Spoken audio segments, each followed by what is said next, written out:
Alright, thank you guys for your participation. I just wanted to have a quick activity. Let me wipe this up before somebody slips. So give it up for these two teams in the back. Can somebody give them a prize maybe? Since they haven't got one already. Alright. You guys have fun with that little boat thing? Hopefully I took you guys back to grade school, maybe making those things and Chinese stars. I remember that jet boat, man.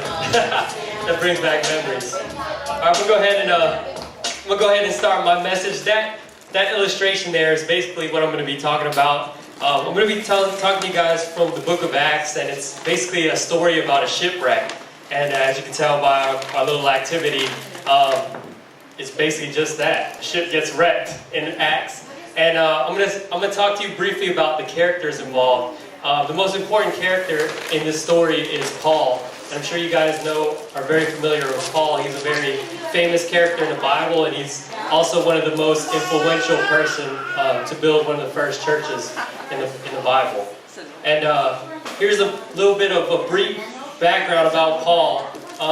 Back before he was even a preacher for Christ, he was named, they knew him also as Saul in his former life, and he was basically a persecutor for Christians. He didn't really believe what the good news was, and he was out to get them. He was basically like Rambo. He was like Rambo kicking in doors, trying to find, everyone who's trying to spread the good news. He wanted to take them down. And it wasn't until one day he was walking down the road of Damascus in Acts chapter 9, if you guys want to follow along in the Bible. In Acts chapter 9 is where he formally met Jesus Christ. It says in the book, a beam of light just flashed down from heaven. And how many of you guys play Call of Duty? Does anybody play Call of Duty? Yeah. It was like a flashbang. You know what the flashbang was? It was like God threw a flashbang down at Paul, and it said it temporarily blinded him for 3 days, and it also helped transform him from a persecutor of Christians to a preacher of Christians. And this is where ultimately God used him in a very tremendous way. And like I said, he was very influential in starting that first church. And basically, some background why God just chose him. He had 3 missionary journeys to complete, and each of them he was spreading the good news, and each time he was being persecuted by either the Jews or other people who didn't believe in the good news. And this guy was crazy. He would be like me, just talking to a group of people, and he would have to worry about people, kicking in the door, trying to take his life. So he was really respected, and at the same time, other people who didn't believe in what he was talking about wanted to take him down.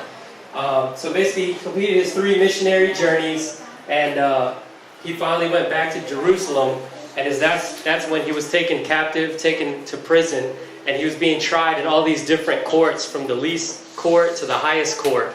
And this is where it leads me to my story in Acts, where he was on the ship headed to Rome to be tried for his trial.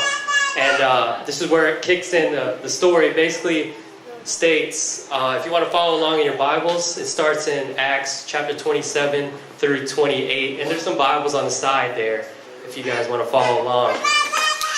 But basically the gist of this story is he was sailing for Rome, and Paul got this message from an angel saying that they shouldn't ship out, they shouldn't sail, because the weather was going to be really bad.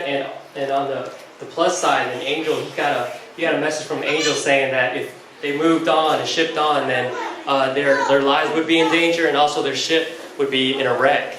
But yet the Italian capitan, or centurion, whatever you want to call it, said, "No, man, we're still going to ship out. I got this, man." How many of us do that? I'm like, man, you already know what's going to happen. You already know something bad might happen, but you might do it anyways. And this is how that captain was. He already knew.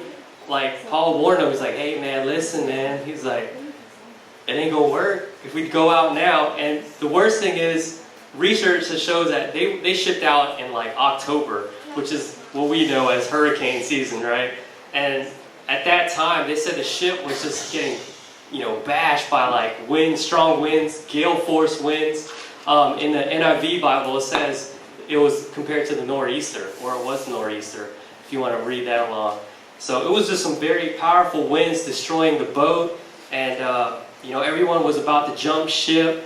The captain was saying, "Hey, we gotta leave. We can't stay on this ship." And there was a bunch of his people about to leave the ship, take the spare raft, and just leave. But Paul was like, "No, everyone's got to stay on the boat in order for us to survive." And everyone just stood in their tracks. They just let the raft go and stayed on the boat.